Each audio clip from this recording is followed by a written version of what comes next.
Hasto secara terbuka mempreteli kelakuan Jokowi selama berkuasa, itu tentu dendam Jokowi akhirnya berubah menjadi perintah politik. Ya kita tahu perintahnya ke siapa, atau kita bisa duga itu lewat siapa perintahnya. Yang penting bahwa Hasto itu harus ditersangkakan loh. Atau ada orang yang mengambil inisiatif, seseorang petinggi mungkin di satu partai yang mengambil inisiatif untuk mentersangkakan Hasto karena ada konteks baru, yaitu PDIP ngotot supaya PPN 12% itu diturunkan. Lalu timbul gerakan bahwa ini adalah ulahnya Jokowi dari awal sebetulnya tuh, karena memang itu ditetapkan 12% itu di era Pak Jokowi. Jadi kita lihat ini sekali lagi sebagai satu tekanan politik. Apalagi kalau kita cicil sebetulnya dari awal dibuat skenario supaya moralnya Hasto itu dijatuhkan dulu, moral beberapa tokoh PDIP dijatuhkan dulu dengan isu perselingkuhan atau segala macam hal yang sensasional. Komisi Pemberantasan Korupsi menetapkan Sekjen PDIP Hasto Kristianto menjadi tersangka. KPK menduga Hasto mengarahkan saksi-saksi yang dipanggil untuk tidak memberikan keterangan yang benar. KPK menetapkan Hasto sebagai tersangka suap dan perintangan penyidikan dalam perkara Harun Masiku. Hasto diduga berupaya melindungi Harun Masiku yang ditetapkan sebagai tersangka oleh KPK. Dalam perkara ini, KPK menduga Hasto bersama orang kepercayaannya, Doni Tri Istiqomah, membantu Harun Masiku untuk menyuap Komisioner KPU Wahyu Setiawan. Lu datang ide original intentnya dari definisi yang dibuat oleh Bank Dunia yang berlaku universal. Korupsi adalah penyalahgunaan kekuasaan publik untuk keuntungan pribadi. Oke. Dapat nggak poin itu? Penyalahgunaan kekuasaan publik untuk keuntungan pribadi itu. Sekarang dalam kasus yang kita lagi baca sekarang, Harun Masiku pejabat publik bukan? Bukan. Pejabat publik bukan? Kan. Apa yang dia mau salah gunakan kalau dia bukan pejabat publik? Harun Masiku dapat keuntungan nggak?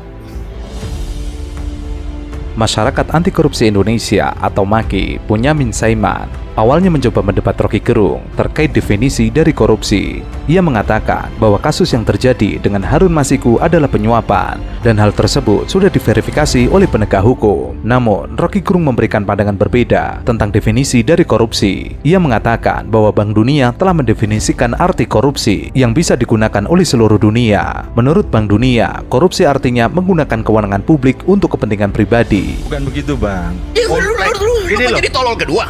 Bukan. Jangan pakai kata itu, Bang Rocky. Konteksnya yang punya jabatan publik itu Wahyu Setiawan. Itu loh, menyalahgunakan kekuasaannya. Mestinya ini tidak bisa diangkat, tapi dia memberitahu. Gua akan nyampe ke situ. Wahyu Setiawannya, Harun Masiku sebagai pemberi dan turut serta. Saya tanya Harun Masiku pejabat publik tidak? Bukan Wahyu Setiawan yang saya tanya. Harun Masiku pejabat publik bukan? Jabat publiknya itu Wahyu Setiawan. Gimana sih? Saya tanya Harun Masiku pejabat publik bukan? Bukan. Jadi dia tidak mungkin menggunakan jabatan publik. Ini tolol juga nih. Jangan Enggak. Saya mau terangin ini. Gini. Enggak. Pakai. Aja oke. Tidak. You tidak Ya, boleh Tapi Pak Rocky, kalau pakai kata-kata tolol, Pak Rocky merasa paling tinggi dong. Memang saya paling tinggi karena saya tidak tolol. Saya mau terangkan sekarang ya. Berarti kalau kayak begitu ya selesai lah diskusi gitu kan. Saya pikir kalau Pak Rocky kemudian dengan pikiran Pak Rocky ya nggak masalah. Toh saya juga tidak ada. Saya minta maaf, saya ganti ya. Ya kan? Saya ganti, saya minta maaf ya. Ya, saya maafkan. Oke, saya berbohong tadi. Harun Masiku itu pejabat publik. Harun Masiku itu dapat keuntungan. Benar tidak? Benar tidak? Tidak kan? Artinya you yang tolol. Jangan menggunakan kata itu, Bang Rocky. Nanti You mau jujur berdebat dong. lihat anak. Nggak apa-apa, Bang, nggak apa-apa. Masih ada anak di bawah. Nggak apa-apa. yang nonton Ini saya lanjutin ya. acara kita ini. Banyak betul kebodohan hari ini produksi. Oke. Artinya Harun Masiku bukan tersangka koruptor, tapi Herula yang juga komisioner KPU yang melakukan korupsi. Terjadilah perdebatan antara Rocky Gerung dengan Bonyamin Saiman. Namun di penghujung acara, Bonyamin mengakui bahwa definisi Rocky lah yang benar. Hal itu bisa dilihat di negara tetangga Filipina. yang menangkap pejabat yang menerima keuntungan dari tindak korupsi tersebut. Kita mau konsepnya seperti apa? Hari anti korupsi dunia yang kemarin, meskipun saya diundang festival di Senayan, saya tidak datang. Saya ingin menikmati di Filipina. Karena Filipina itu membuat undang-undang. Dalam kasus suap itu yang dikenakan hanya penerima. Karena ingin membersihkan birokrasinya, membersihkan kekuasaannya. Tadi yang disampaikan oleh Iya, itu undang-undangnya memang begitu, dibuat begitu, setting itu. Mari kita lakukan itu, gitu loh. Ya, ya. Jadi kalau memang kita ingin pemerintahan yang bersih, itu ya artinya yang diproses itu, gitu loh. Undang-undangnya yang kita rubah, DPR yang harus mengubah itu, gitu loh. Surplus kekuasaan tadi. Nah, itu loh. Jadi Oke. Filipina begitu, dan apa yang terjadi di Filipina? Oh, Filipina menggunakan logika Bung Rocky berarti ya? Iya. Oke. Itu kan memang undang-undangnya begitu di Filipina. Oke, baik. Dan ada di beberapa Indonesia negara belum. lain. Oke. Dan Filipina menikmati itu karena pemerintahannya berusaha bersih. Apa yang terjadi? Pertumbuhan ekonomi 7%. Oke. Gitu loh. Sementara kalau bicara dengan kita kalah semua, tambang nggak ada, Woi, nggak ada gitu. maksudnya kamu duduk di sini. Tapi maksud diadakannya KPK memang begitu. Makanya objek KPK itu dua. Yang pejabat publik, pejabat negara, penyelenggara dan negara. penyelenggara negara, dan kemudian juga pejabat hukum. Iya, iya. Tapi Harus semangatnya diingat, ke sana. saya teruskan dulu deh. Saya teruskan dulu. Tapi itu tidak menjadi core bisnis dia. Ya, ini kan ada yang dilupakan terus sebenarnya. KPK berfungsi pencegahan. Nah, kalau ini memang dianggap berhasil, harusnya dia mampu memaksa Pak Prabowo nanti untuk fungsi pencegahan adalah tata kelola pemerintahan yang baik. Anyway, kalau memang Mas Hasto ditersangkakan pada malam Natal, saya sih cuma berharap satu aja.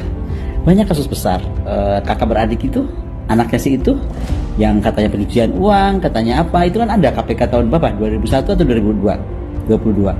Terus apalagi Pak Erlangga Hartarto, terus siapa Muis itu, Sandra Dewi, yang menjadi mengulik apa ya, kemarahan masyarakat karena pajak banget korupsinya 300 triliun cuma 6 tahun. Aduh please deh.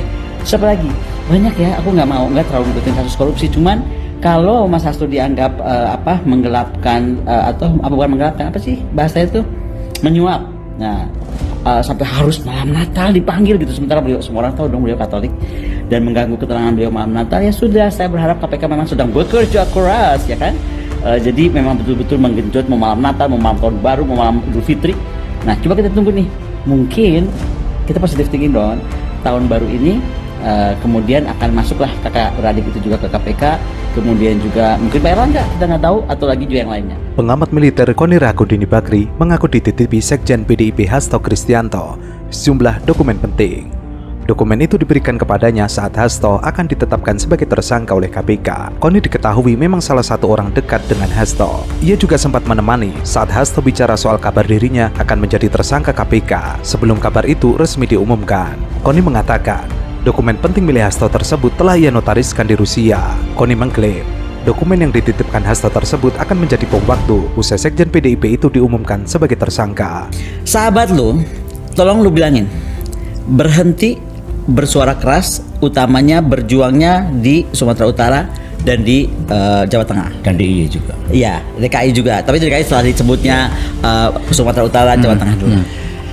Dan berhenti bersuara keras, karena filenya tuh sudah siap bahwa beliau tuh tersangka, tuh tinggal diumumkan. Wow. Nah, File sudah siap. ya, Tinggal diumumkan sebagai tersangka. Sebagai tersangka. Oke. Terus ini yang mana? Aku sama, karena aku nggak ngerti juga. Gue kan tinggal di Rusia deh. Ceritanya gue kan menjauhkan diri dari hiruk-pikuk dulu, pusing kan kepala gue. Nah terus ya apalagi kalau bukan kasus KPK yang Mbak Koni belain soal Kusnadi ya. Aku kan marah soal Kusnadi, bukan soal Mas Hasto. Aku nggak ngerti lah soal Harun Masiku dan lain-lain. Kusnadi itu yang mana? Ajudannya. Kasus ajudannya gitu kan, menurut gua kok ajudan diginiin gitu loh. Nah, jadi waktu orang semua rame bela Mas Hasto, gua bela Kusnadi karena gua pikir orang kok jadi korban kan. Nah, anyway. Kedua, dia bilang gitu. Ini kalaupun harus diteruskan, gua kasih tahu aja ya. Ini pasti kalah. Katanya di sana udah pasti menang. Ini yang pasti kalah itu maksudnya kandidatnya. Kandidat PDIP. Kandidat PDIP pasti kalah. Pasti kalah. Okay. Karena makanya niat dia baik. Gini deh, istilahnya nafas tuh dipelihara aja lah untuk darah-darah menang. Ngapain darah dari situ udah pasti menang. Oke. Nah buat aku ini kan remind me of months ago, gue di warning yang sama juga kan. Jadi negara ini tuh perlu, aku tuh jadi lucu juga ya. Kita nih rakyat bayar pajak makin besar. Koni mengatakan dokumen itu ia terima saat pulang ke Jakarta dan bertemu Hasto.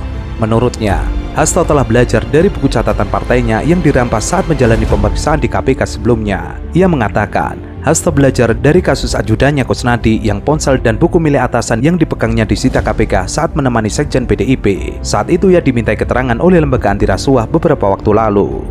Terakhir, tentang Mas Hasto, nggak tahu ya, belajar pengalaman dari Pak Kusnadi yang tiba-tiba ada yang direbut apalah dari handphone atau buku catatan PDIP atau apapun. Saya cuma ngasih tahu aja sebagai sahabatnya, pada saat saya pulang ke Jakarta banyak dokumen penting sudah saya amankan. Jadi yang takut dokumennya bisa dihilangkan dan bagaimana lah gitu, udah saya amankan di Rusia. Jadi pada saat saya pulang ke Indonesia, saya dititipi beberapa dokumen penting dan sudah saya amankan dan saya sudah notariskan di Rusia ini. Ya bisa saja itu jadi bom waktu, kita lihat aja. Sebagai sahabat saya hanya membantu Mas Hasto sebatas yang saya mampu, dan tetap aja ya, buat saya Indonesia itu tanah air saya. Saya itu rakyat bukan siapa-siapa dan saya nggak terima aja. Banyak hal yang saya bilang betul-betul ada semacam ada desain gitu ya. Kalau saya boleh ngomong, toh saya yang kasih tahu di Akbar Faisal bahwa saya sudah di warning, Mas Hasto kalau terlalu keras akan di KPK-kan. Omongan saya nggak salah kan? Meskipun para cacing cau bilang Bukon itu tukang fitnah, Bukon itu tukang gosip. Bener nggak tapi yang saya ngomong? Sih. Jadi gitu ya kawan-kawan.